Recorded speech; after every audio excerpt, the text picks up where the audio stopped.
L'instant débat sur Eden Télévision et Diaspora FM 102.3, le thème du jour, rentrée du barreau béninois pour quel engagement? Pekili Dovitagba, bonjour. Bonjour à vous, tranquille, Akat Belantin. Chers amis téléspectateurs et auditeurs de Diaspora FM, bonjour.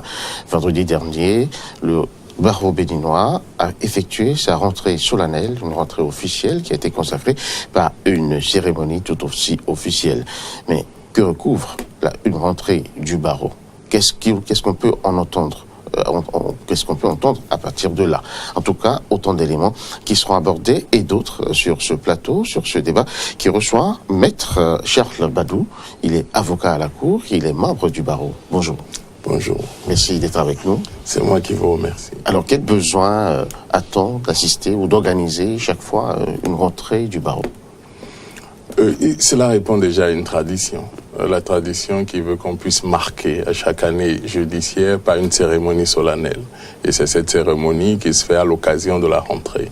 Et à cette occasion-là, il y a des thèmes principaux. Il y a l'engagement pris par le barreau quant à la tenue ou à la mise en œuvre, vous voyez, des réformes ou des engagements qui ont été pris pour que cela puisse vérifier ou être étayé à l'occasion de la rentrée solennelle. Et là, quelle nécessité y a-t-il forcément à réunir vraiment autant de personnalités pour une cérémonie aussi solennelle que celle-là? Non, n'oublions pas que le métier de l'avocat ou les avocats évoluent au sein d'une famille. D'aucuns parlent même de compagnie judiciaire. Donc, à l'occasion de la rentrée solennelle du barreau, c'est de tradition d'inviter tous les acteurs, non seulement de la compagnie judiciaire, mais également du milieu, mais également tous ceux qui peuvent avoir quelques rapports avec la justice, de sorte que vous verrez qu'en plus des autorités judiciaires, du garde des Sceaux, il y a les notaires qui sont conviés, il y a les huissiers de justice qui sont conviés, mais il y a également des autorités qui n'ont pas de lien direct avec la justice, comme les députés qui sont conviés et d'autres qui sont là pour participer avec le barreau à la rentrée judiciaire et attester de la vivacité du barreau. Et ce vendredi, quel a été l'élément nouveau au cours de la cérémonie? Non, à proprement parler, il n'y a pas d'éléments nouveaux au cours de la cérémonie, puisque la rentrée solennelle s'est organisée comme on avait, disons, l'habitude de l'organiser. Mais il faut noter, parlant de nouveautés, qu'il y a le garde des Sceaux qui est là, qui était un des nôtres il n'y a pas si longtemps, qui demeure d'ailleurs toujours un des nôtres, qui était là.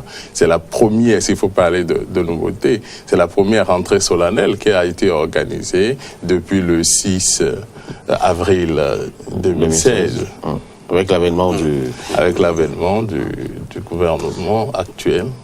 Alors, quels sont les objectifs de cette rentrée, de la rentrée du barreau, on va dire, pour l'année judiciaire qui commence? Quels sont les objectifs, quels sont les éléments qui vont présider certainement aux destinées de cette année judiciaire-là?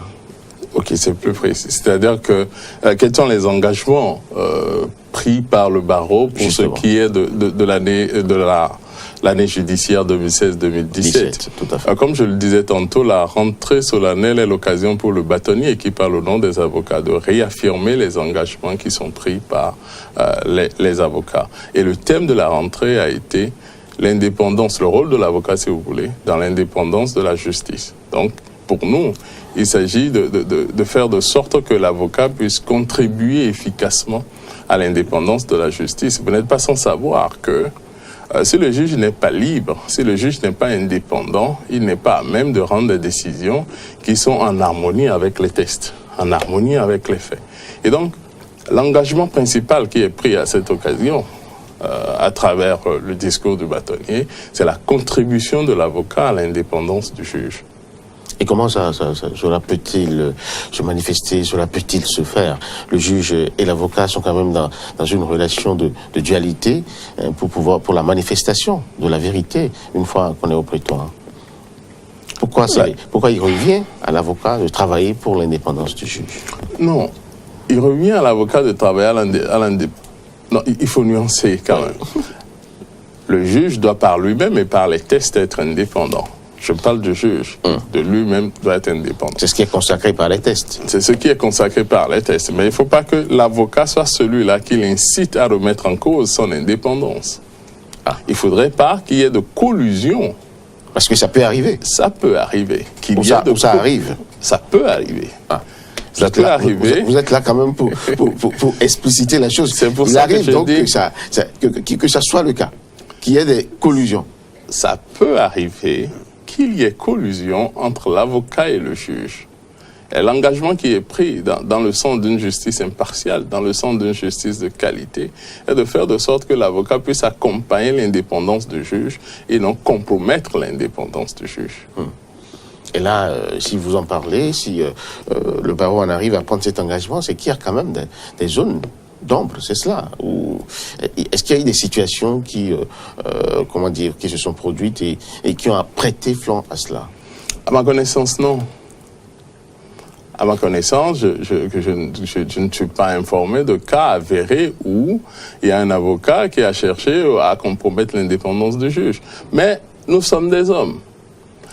C'est même pas, quand on dit indépendance du juge, ce n'est pas forcément amener le juge à rendre une décision en faveur de telle personne ou de telle autre personne. Non, c'est de manière générale. Même pour ce qui est du cadre institutionnel, l'avocat participe parfois à l'élaboration de la loi. Il y a des commissions, il y a des comités auxquels l'avocat est associé. C'est déjà à cet instant-là, c'est déjà à ce moment-là que l'avocat doit veiller à ce que l'indépendance du juge soit garantie.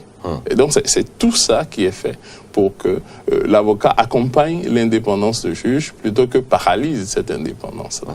On va permettre aux téléspectateurs, aux auditeurs de maîtriser un peu le fonctionnement du barreau.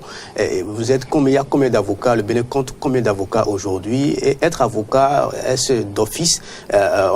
Lorsqu'on est avocat, on est d'office, membre du barreau, ou quelles sont les conditions qu'on remplit pour faire partie du barreau? Il y a plusieurs questions. On va d'abord commencer par le fonctionnement. Le fonctionnement, voilà.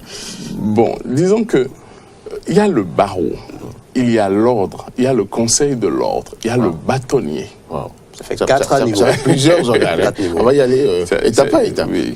Le bâtonnier déjà. Le bâtonnier, c'est celui-là qui dirige l'ordre des avocats. Il est élu. Avant, c'était pour un mandat de 2 ans. Maintenant, c'est pour un mandat de 3 ans non renouvelable. Il a pour charge de veiller aux intérêts de l'ordre. À proprement parler, le bâtonnier n'est pas un supérieur des avocats, parce que nous sommes égaux, les avocats sont indépendants entre eux. Mais on donne au bâtonnier un certain nombre de privilèges et de droits pour veiller aux intérêts, à la sauvegarde et à la protection des intérêts de tous les avocats. Et à ce titre, il a un certain nombre de pouvoirs avec le Conseil de l'ordre, qui a un pouvoir disciplinaire, des prérogatives disciplinaires, donc ils peuvent sanctionner les avocats qui s'écartent de l'éthique recommandée aux avocats, comme ils peuvent prendre un certain nombre de décisions qui visent à protéger les intérêts du corps. Et tous les avocats sont d'office membres de l'ordre? Non. C'est la distinction qu'il y a à faire entre barreau et ordre. Voilà. Le barreau regroupe tous les avocats qui exercent auprès d'une juridiction. Tous les avocats qui exercent auprès d'une juridiction. Au Bénin, nous avons un barreau unique, donc le barreau regroupe tous les avocats. Il faut distinguer il faut aussi savoir qu'à l'intérieur du barreau, il y a des avocats stagiaires et des avocats inscrits au grand tableau. D'accord. L'ordre maintenant, regroupe tous les avocats qu'ils exercent ou pas au sein d'une juridiction. Parce que il y a des avocats qui demeurent avocats mais qui n'exercent pas. D'accord. Vous prenez le cas du ministre de la Justice et de la Législation, il est avocat, mais il n'exerce pas.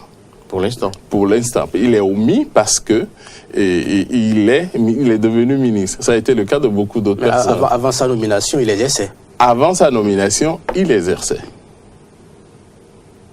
Avant sa nomination, il exerçait. Donc, il reste toujours membre de l'ordre, mais il n'est plus membre du barreau, parce qu'il n'exerce pas. Il y a le conseil de l'ordre. Je suis membre du conseil de l'ordre. Il y a le conseil de l'ordre qui, à côté du bâtonnier, participe à la sauvegarde des intérêts des intérêts des avocats. Et comment est-il formé, ce conseil? Le conseil de l'ordre est élu. D'accord. Les membres du conseil sont élus. Ils sont actuellement au nombre de 12. 12, hein. Oui. Et c'est au même moment que le bâtonnier est élu ou c'est après? Comment Jusque-là, il est élu au même moment, juste après l'élection du bâtonnier. Okay. Et les prochaines élections sont prévues pour décembre, ça sera la même chose. Mais à partir de là, il y a le règlement de l'UEMOA qui va être mis en œuvre, qui veut que les avocats en assemblée générale élective élisent un dauphin 1 an avant la fin du mandat du bâtonnier. Quel sera le rôle de ce dauphin-là? Le dauphin devient le bâtonnier à la fin de l'exercice à la fin du mandat du bâtonnier. Simplement qu'il a 1 an pour apprendre le métier de bâtonnier. Il a 1 an pour s'informer. Il a 1 an pour prendre en compte tout ce qui fait la réalité de l'exercice de la fonction de bâtonnier. Qu'est-ce qui explique la nécessité d'élire ce dauphin-là? C'est simplement une question d'efficacité. Tout simplement. Tout simplement une question d'efficacité parce que l'expérience a montré qu'il est assez difficile à quelqu'un qui n'a jamais exercé ce poste de venir du jour au lendemain et de vouloir exercer le poste de bâtonnier, qui est quand même la fonction de bâtonnier, qui est quand même une fonction assez prenante, assez contraignante et assez difficile. Parce qu'il faut concilier les intérêts, il faut représenter l'ordre, il faut défendre les intérêts de l'ordre. Ce n'est pas donné au premier venu. Une question à deux volets. Le Bénin compte aujourd'hui combien d'avocats qui exercent effectivement sur le terrain? Et le nombre que vous faites, est-ce que cela répond aux besoins des 10 millions d'habitants que nous constituons aujourd'hui?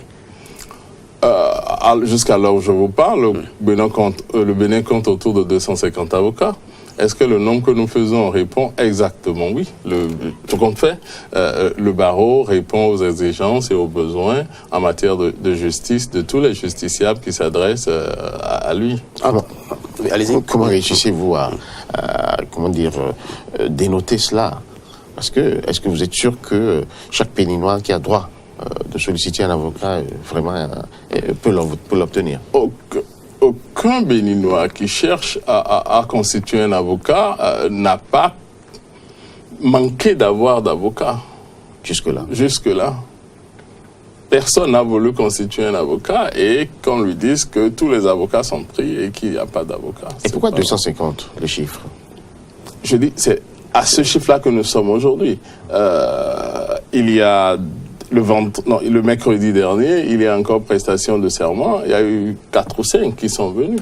Donc nous organisons chaque année le CAPA, le certificat d'aptitude, l'examen du CAPA, certificat d'aptitude à la profession d'avocat, et ceux qui sont admis rentrent dans le corps. Nous avons également des avocats qui nous viennent des pays étrangers, ceux qui ont pu obtenir le CAPA dans ces pays-là, ils viennent, ils sont admis dans l'ordre. Alors, ça m'amène à vous demander, comment devient-on avocat, tout simplement?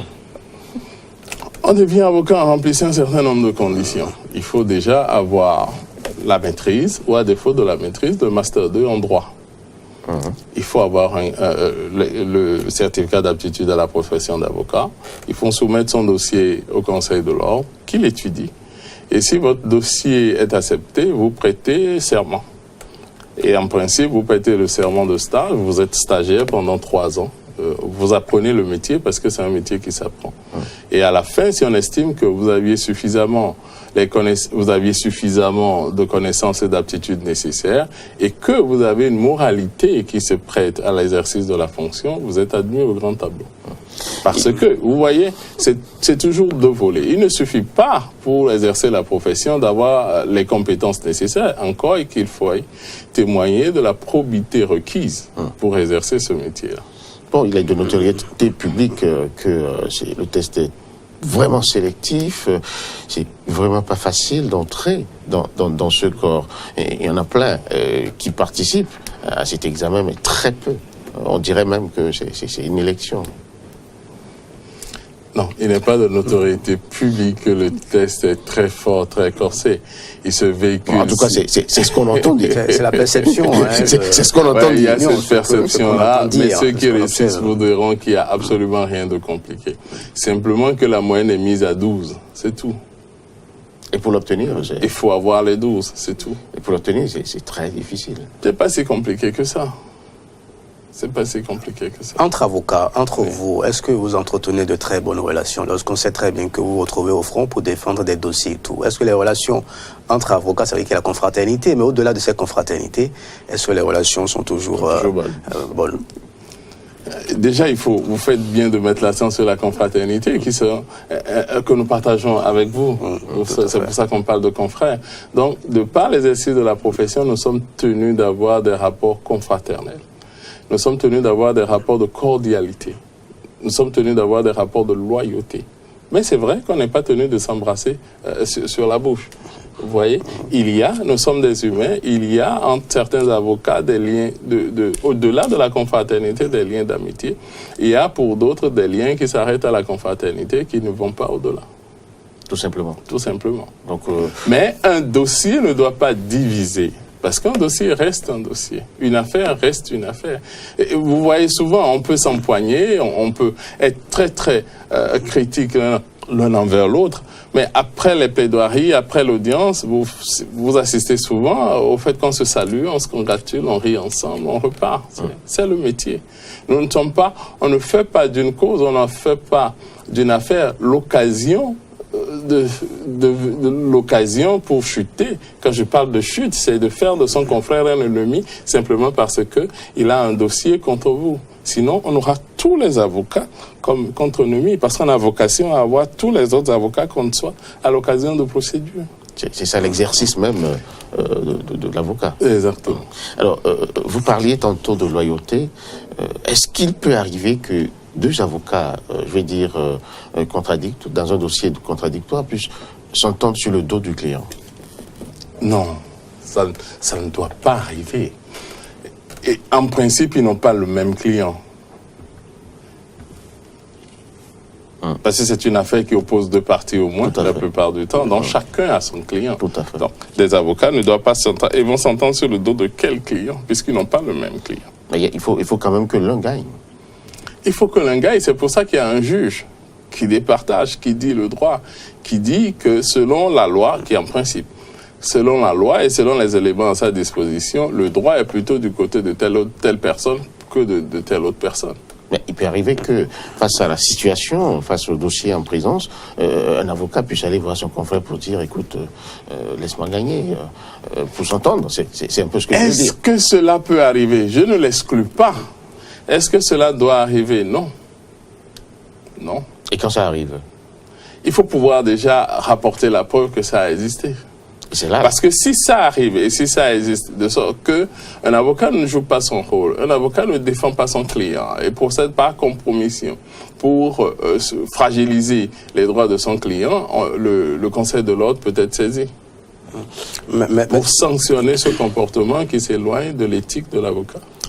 Est-ce qu'il est arrivé, tranquillement, allez-y. Est-ce qu'il est arrivé que le Conseil de l'ordre se soit prononcé, d'abord a été saisi sur ce genre de dossier, ou qu'il se soit prononcé? Il est arrivé que le Conseil de l'ordre soit saisi lorsqu'un avocat s'écarte de l'éthique, lorsqu'un avocat s'écarte de la probité. Et n'oubliez pas, et ça c'est important, on est avocat partout. On n'est pas qu'avocat dans son cabinet ou à l'audience. Vous devez, lorsque vous êtes avocat, votre comportement doit être irréprochable partout où vous êtes. Et même dans votre foyer, le bâtonnier peut vous interpeller. Si par exemple, on apprend qu'un avocat passe son temps à battre sa femme qui crie tout le temps. Je dis un exemple, ça n'arrive pas. Même si c'est votre vie privée, le bâtonnier peut vous interpeller. Parce que vous portez atteinte à la dignité, à l'honorabilité de la profession. C'est vrai qu'il y a des brebis galeuses partout. Est-ce que c'est déjà arrivé qu'un avocat, en tout cas, qui a mal exercé la profession, ait été excommunié? Est-ce qu'il y a des conditions comme ça dans votre organisation? Excommunié? Non, nous parlons de radiation. Radiation, voilà. Oui, c'est arrivé plusieurs fois. Même cette année, c'est arrivé. Pour quel fait? Je ne veux pas rentrer dans les détails. Mais c'est arrivé que lorsqu'un avocat s'écarte, encore une fois, des règles qui dirigent, qui organisent l'exercice de la profession, que cet avocat soit sanctionné. La sanction, bien sûr, il y a la sanction suprême relativement à l'exercice de la profession, c'est la radiation. Mais il y a des sanctions intermédiaires, la suspension, l'administration du bâtonnier ou d'autres sanctions. Et quels sont les éléments qui peuvent conduire, par exemple, à la radiation? Les éléments qui peuvent conduire à la radiation, c'est, je l'ai dit, je me répète, lorsque l'atteinte est grave. Par exemple? Pourquoi vous voulez me faire... Oui, parce qu'il faut quand même qu'on puisse comprendre. Vous avez quand même donné l'exemple tout à l'heure, l'avocat qui bat peut-être sa femme, vient... Il nous est arrivé... Ça, c'est un exemple. Il nous est arrivé, par exemple, que des avocats aient gagné des causes pour leurs clients et n'aient pas été disposés à transférer, comment dire, les sous. Vous dites clairement vous donnez un bel exemple. Voilà. Cet exemple-là. Il est arrivé. On a connu de ces dossiers dans ce pays, mais malheureusement, ça n'a pas abouti dans certains cas. Ça dépend de ce que cet exemple-là, si c'est avéré, c'est un manquement grave à l'exercice de la profession. Et si c'est avéré, oui, le confrère peut, la sanction, le confrère peut être radié. Mais il paraît qu'il y a beaucoup de ces dossiers qui sont déférés devant l'ordre, mais qui n'aboutissent pas. Non, l'ordre fait toujours son travail. Simplement qu'il n'y a pas les éléments. Vous saviez, il y a ce qui est dit par le justiciable qui se confie à un avocat, il y a ce qui est. Et ce dont on tient compte, c'est les éléments qu'on a. C'est pas ce qui est dit, c'est pas ce que vous pensez. C'est quels sont les éléments. Parce que l'avocat également a droit à des honoraires. Et il n'appartient pas au justiciable l'avocat a droit à des honoraires. Et normalement, c'est ce à quoi on peut convier les justiciables, c'est de s'entendre avec l'avocat à l'entame sur les honoraires de l'avocat. Et s'ils estiment que ces honoraires ne sont pas dus, ou ces honoraires sont exagérés, il est loisible à ces justiciables-là d'aller voir un autre avocat. Ou s'il y a un différend relativement aux honoraires, de saisir le bâtonnier.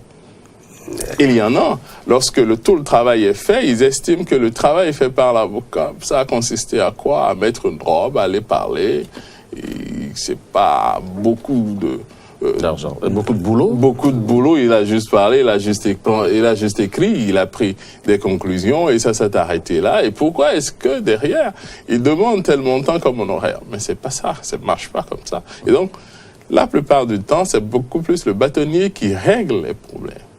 Lorsque vous saisissez le bâtonnier d'un différend qui vous oppose à un avocat, soit le bâtonnier, s'il s'agit actuellement d'un contentieux relatif à l'honoraire, statut, rend une décision, ou s'il s'agit d'autres manquements, saisir le conseil de discipline qui rend sa décision. Donc, c'est pas parce que vous avez porté plainte contre un avocat qu'automatiquement l'avocat doit être sanctionné. C'est la nuance qu'il faut introduire et c'est ce que beaucoup de justiciables ne comprennent pas. L'avocat n'est sanctionné que si, après étude et analyse de son dossier, on se rend compte qu'il y a eu un manquement aux règles. Mais s'il n'y a pas de manquement aux règles, l'avocat ne sera pas sanctionné. Dites-nous, M. Chalbadou, un avocat peut-il s'auto-saisir d'un dossier? Si oui, pourquoi la fréquence au Bénin, en tout cas sur les faits de société, on ne vous voit pas généralement sur ce terrain-là? Sur ce terrain-là. Parce qu'il y a moins à gagner ou comment vous l'expliquez? Vous parlez de la profession. Les avocats en général, de manière générale au Bénin. Même ailleurs, il faut distinguer. Si vous pouvez me donner un exemple de fait de société, on verra. Le principe, c'est que l'avocat ne s'auto-saisit pas dans un dossier. On ne tombe pas pieds joints dans un dossier. C'est ça le principe. Non, on ne s'auto-constitue pas. D'accord. Le principe, c'est ça. Le principe, c'est un client qui veut de vos services et qui vient vers vous et vous vous entendez sur les conditions. Ça peut être gratuit, ça peut être honoré et vous lui dites, voici le montant de mes honoraires, voici les modalités de paiement des honoraires. C'est ça le principe. Il arrive des cas, et même encore ça, il faut demander l'avis du client. Moi, il arrive que vous soyez au tribunal, flagrant délit, et que vous voyez qu'il y a une pauvre dame ou un pauvre monsieur qui est là seul, devant le juge qui le matraque de questions, devant le procureur de la République qui le matraque de questions, il a du mal à se défendre. Et là, c'est un instinct qui vous prend, qui dit, mais celui-là, il est seul. Il a besoin d'une assistance. Il est seul. Il va être charcuté. Et même dans ce cas, ça arrive souvent, on se rapproche de la personne qui est poursuivie pour dire « Je suis avocat, je vois ton dossier. Est-ce que tu veux que je te défende? Je ne te prendrai rien parce que j'ai assisté au débat et tel qu'on te malmène, ça me touche parce que je suis avocat et que j'ai prêté serment de défendre la veuve et l'orphelin. » À ce moment, s'il vous dit oui, et ils disent toujours oui. S'il vous dit oui, ok, vous prenez le dossier. Mais le démarchage est interdit à l'avocat, ça il faut le dire. Donc vous ne pouvez pas, parce qu'une affaire défraie la chronique, vous préconstituer, vous constituer par vous-même ou faire des démarches pour que vous soyez constitué, c'est interdit. Le démarchage est interdit. Donc, l'avocat ne peut pas se constituer dans un dossier. L'avocat a besoin d'être constitué par son client dans un dossier. Il y a eu des cas célèbres. L'actuel président de la République a eu des démêlés entre-temps. On a vu des avocats se constituer séance tenante. Quelle est la différence? Vous parlez d'un cas que je connais très bien. Ouais. Vous parlez d'un cas que je connais très bien. Aucun avocat ne s'est constitué séance tenante. Et comment ça s'est fait? Non. Ils ont été tous constitués. Dans une logique bien précise, dans une démarche bien précise. Ils ont été tous constitués. Il y a des cas où, je vous l'ai dit, où on sent qu'il y a un abus et on peut intervenir, sûrement au pénal, devant un juge. Et encore là, je vous dis, on va vers la partie qui est malmenée, la partie la plus faible, pour lui dire qu'on peut lui apporter son secours. Mais on ne fait pas de démarchage. On ne s'auto-saisit pas. On ne doit pas inciter, on ne doit pas susciter. Ça a été encore sa constitution. Ça a été encore le cas récemment dans le dossier à Yavon, où on a quand même eu 26 avocats. C'est pas parce qu'il y a eu 26 avocats que ça veut dire qu'ils se sont constitués. Oui, mais qu'est-ce qui a expliqué c'est le client qui demande le nombre. Je vous ai dit à peu près le nombre que nous sommes. 250. Un client peut décider de constituer tout le monde. Tous les 250? Tous les 250. Mais dans ce cas-là, comment ça se manifeste? Pour peu qu'il soit prêt à payer. Les honoraires. Les honoraires. Le débat est là. S'il dit qu'il veut 100 avocats, il aura 100. L'avocat également n'est pas tenu de défendre. Vous pouvez me constituer et je dirai non, je ne sens pas, je ne veux pas. Est-ce que le nombre d'avocats impacte sur la décision finale? Non, voilà. C'est pas au kilo. Voilà. Les décisions ne sont pas rendues au kilo. Mais on peut s'attendre à ce que plus vous êtes nombreux, plus vous êtes compétents, mais ce n'est pas toujours avéré. Mais la décision ne se rend pas au kilo. Mais quelle est la différence entre avoir un avocat et avoir 26? Est-ce qu'il y a un impact? À la vérité, il n'y a aucune différence. Bon. Le travail sera fait de la même manière. Le travail sera fait de la même manière, ou le travail doit être fait de la même manière. Simplement qu'on peut espérer, il faut quand même être objectif, qu'on peut espérer que si vous êtes nombreux, vous pouvez avoir des points de vue divergents, vous pouvez avoir de la contradiction, une lumière qui jaillit. Donc, c'est possible qu'on puisse dire que si vous êtes nombreux, vous pouvez peut-être voir des aspects qu'un seul n'aurait pas vu. Encore qu'un seul, lorsque vous êtes seul, vous êtes tenu de voir tous les aspects et d'assurer de manière idoine la protection des intérêts de votre client. Donc, en principe, le nombre d'avocats ne joue pas. La preuve, c'est que ce n'est pas les 26 avocats qui ont parlé, on désigne des porte-parole. Oui, si vous parlez de ce dossier-là, j'étais dans ce dossier aussi. Je n'irai pas dans les détails, mais tous les 26 n'ont pas plaidé. Et pourquoi les 26 n'ont pas plaidé? Je ne sais pas. C'est la décision du juge. On va laisser tomber deux choses. C'est par rapport à ça, c'est le juge qui a d'abord dit, écoutez, organisez-vous. Et les avocats ont répondu, nous sommes déjà organisés. Mais chacun des 26 aurait pu dire et demander à plaider. C'est son droit le plus absolu. Le juge avait simplement à encadrer la durée et leur demander d'avoir une organisation plus dynamique à l'interne. Parce que chaque avocat, il y a pas, à part les avocats stagiaires, lorsque vous êtes inscrit au grand tableau, il n'y a pas de demi-avocat. Il n'y a pas d'avocat qui prenne le pas sur l'autre. C'est l'égalité, c'est l'indépendance. Voilà, l'exercice aujourd'hui, c'est de permettre aux téléspectateurs, aux auditeurs de comprendre un peu ce que c'est que le barreau, les activités de l'avocat et tout. Mais l'actualité aujourd'hui, c'est cette grève-là annoncée par les magistrats. Quand les magistrats sont en grève, quel impact sur l'exercice de la profession de l'avocat? Il faut dire que l'avocat a essentiellement deux volets pour ce qui est de l'exercice de la profession. Il y a le volet juridique, il y a le volet judiciaire. Quand les magistrats sont en grève, ça impacte énormément le volet judiciaire parce que tout ce qui est judiciaire est fait devant le juge ou devant les juridictions. Et quand le juge ne travaille pas, forcément, vous ne pouvez pas, à ce moment-là, défendre comme il se doit les intérêts de votre client. Donc, quand les magistrats sont en grève, ça paralyse le volet judiciaire de l'exercice de la profession d'avocat. Et là, quelle est l'appréciation des avocats de cette situation? Non, nous, on déplore toujours les grèves, qu'elles soient justifiées ou pas, parce que c'est des clients qui sont en prison, c'est des clients qui ont des affaires qui doivent passer et qui ne passent pas, c'est des clients qui ont des attentes qui ne sont pas satisfaites. Et là, il y a un certain nombre de questionnements qui viennent. Donc, pour nous, il faut faire de sorte qu'il n'y ait plus de grève.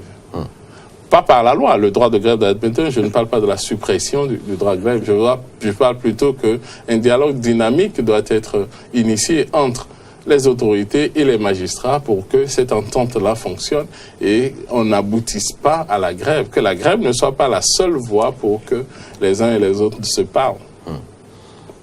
Et dans ce cas précis, est-ce que on peut dire que le barreau ou l'ordre fait des missions de bons offices pour quand même... Oui, il arrive bien souvent que l'ordre intervienne et que l'ordre, surtout le bâtonnier, intervienne auprès des autorités et auprès des magistrats également pour trouver des solutions à la grève. Ça arrive très très souvent. Maître Charles Balou, plusieurs décisions de justice ont été balayées de revers de la main ces 10 dernières années par les pouvoirs publics. En tant qu'avocat, quelle est votre lecture de ces différents faits-là? On ne va pas citer les dossiers un à un, mais vous le savez très bien qu'il y a un certain nombre de décisions de justice rendus par la justice béninoise qui ont été balayées de revers de la main par la première autorité du pays. Non, c'est en violation de la loi, ça il faut le dire. Et il faut dire que le président de la République a l'obligation justement d'assurer l'exécution des décisions de justice. Donc il faudrait faire de sorte que cela n'arrive plus. Et que quand une décision est rendue, le pouvoir, ceux qui sont chargés d'exécuter cette décision-là prennent main forte à l'exécution prêtent main forte à l'exécution de la décision. Et dans ces genres de cas, comment dire, comment l'avocat se sent-il dans sa peau? Surtout quand on entend la première autorité d'un pays dire, par exemple, on ne va pas exécuter ces décisions-là. C'est beaucoup de frustration, c'est beaucoup d'incompréhension. Surtout, comme je l'ai dit, c'est une obligation légale qui pèse sur l'exécutif de prêter main forte à l'exécution d'une décision de justice. Donc, ça ne s'entend pas, ça ne se comprend pas. Et ce qui est plus grave, c'est que ça renvoie une image assez négative sur le pays. Il faut dire que l'investisseur qui est à l'étranger, qui se dit, si j'investis dans ce pays, et que même la justice me donne raison, je ne pourrai pas exécuter la décision de justice, ça ne favorise pas le développement du pays et c'est des choses qu'il faut bannir à tout jamais. On n'a pas entendu le barreau ou l'ordre à cette occasion-là? Ah si. Ah si. En son temps, le barreau a eu à faire un communiqué, vous n'avez peut-être pas relayé. On ne l'a pas reçu. Vous ne l'avez peut-être pas relayé parce que le barreau est intervenu. Le bâtonnier est intervenu. Il y a même une conférence de presse il y a 2 ou 3 ans. Une conférence de presse qui a porté essentiellement sur ces questions-là. Le barreau est à l'avant-garde de la protection des droits. Le barreau intervient lorsqu'il estime que c'est nécessaire d'intervenir. Le bâtonnier intervient lorsqu'il estime que c'est nécessaire d'intervenir. Ça a été fait. Ça a été fait. J'ai un dossier précis en tête où quand même le bâtonnier lui-même est intervenu dans ce dossier-là et dans d'autres dossiers encore. On sait de quoi on parle. Merci à vous. À beaucoup ouvert. Charles Balou, vous êtes avocat à la Cour. C'était donc le débat. Tout à fait. Avec Maître Charles Balou, nous avons quand même pu visiter la maison avocat au Bénin. On a quand même pu saisir quelques bons filons pour nous permettre de savoir désormais qui est l'avocat, c'est quoi son rôle et qu'est-ce qu'il fait. J'espère simplement que les téléspectateurs et les auditeurs ont pu réellement se renseigner sur la fonction de l'avocat et qu'ils ne pourront plus se perdre dans ces méandres. Merci à chacun et à tous de nous avoir suivis. C'était le débat.